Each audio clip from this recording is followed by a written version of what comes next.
ఆచి chicken masala. Finally Khanapur మున్సిపాలిటీపై ఉత్కంఠకి తెరపడింది. బీఆర్ఎస్ మద్దతుతో ఖానాపూర్ మున్సిపల్ పీఠాన్ని సొంతం చేసుకుంది బీజేపీ. చైర్పర్సన్గా బీజేపీ సభ్యురాలు, వైస్ చైర్పర్సన్గా బీఆర్ఎస్ సభ్యుడు ఎన్నికయ్యారు. ఇక ఈ ఎన్నికతో బీజేపీ బీఆర్ఎస్ల మధ్య బంధం మరోసారి బయటపడిందని ఆరోపించింది Congress party. Khanapur municipal chairperson పీఠం ఎవరికి దక్కుతుందో అన్న ఉత్కంఠకు తెరపడింది. అనూహ్యంగా బీఆర్ఎస్ మద్దతుతో బీజేపీ కైవసం చేసుకుంది. చైర్పర్సన్ గా అంకం మౌనిక ఎన్నికయ్యారు. ఖానాపూర్ మున్సిపాలిటీలో మొత్తం 12 వార్డులకు ఎన్నికలు జరిగాయి. బీఆర్ఎస్ 4, బీజేపీ 4, కాంగ్రెస్ 3, ఇండిపెండెంట్ ఒక్క స్థానంలో గెలుపొందారు. MLA Vedma Bojju ex officio సభ్యుడిగా ఉండడంతో కాంగ్రెస్ బలం 4కు చేరుకుంది. అయితే మారిన రాజకీయ పరిణామాలతో బీజేపీకి బీఆర్ఎస్ మద్దతు పలికింది.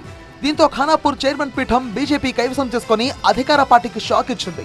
చైర్పర్సన్ గా బీజేపీకి చెందిన అంకం మౌనిక, వైస్ చైర్మన్ గా బీఆర్ఎస్ కు చెందిన షోయబ్ ఎన్నికయ్యారు. ఖానాపూర్ మున్సిపల్ చైర్పర్సన్ ఎన్నికను స్వాగతించిన ఎమ్మెల్యే వెడ్మ బొజ్జు ఈ ఎన్నికతో బీజేపీ బీఆర్ఎస్ అక్రమ సంబంధం మరోసారి బయటపడిందని ఆరోపించారు. దమ్ముంటే బీజేపీ బీఆర్ఎస్ ఒంటరిగా రావాలని ముందే సవాల్ చేశారు. తమ కౌన్సిలర్లను భయపెట్టాలని చూశారని ఆరోపించారు. వారి యొక్క అక్రమ సంబంధం బయటపడింది. ఈరోజు వాళ్ళు అనుకున్నారు కదా మేము కలిసిపోయి, వాళ్ళు ఏమైనా కలిసి పోటీ చేసినరా? ఎవరిది వాళ్ళు పోటీ చేసినారు? దమ్మున్న వాళ్ళు అయితే కలిసి వస్తుండే. వాళ్ళకు ప్రేమ బంధం ఈరోజు బయటపడింది. వారు ఎప్పటికీ కలిసిపోయే వ్యక్తులే. ఈరోజు కేంద్రంలో మనం చూసినాం, రాష్ట్రంలో కూడా చూసినాం. మొత్తం మీద ఖానాపూర్ మున్సిపల్ చైర్పర్సన్ ఎన్నికతో రాష్ట్రంలో ఎన్నికలు జరిగిన అన్ని మున్సిపాలిటీలకు మున్సిపల్ చైర్పర్సన్లు, వైస్ చైర్మన్ల ఎన్నిక ప్రక్రియ పూర్తయింది. అయితే ఇక్కడ బీజేపీ బీఆర్ఎస్ మధ్య అవగాహన అధికార కాంగ్రెస్ కు రాజకీయ అస్త్రంగా మారే అవకాశం ఉందనే చర్చ జరుగుతోంది.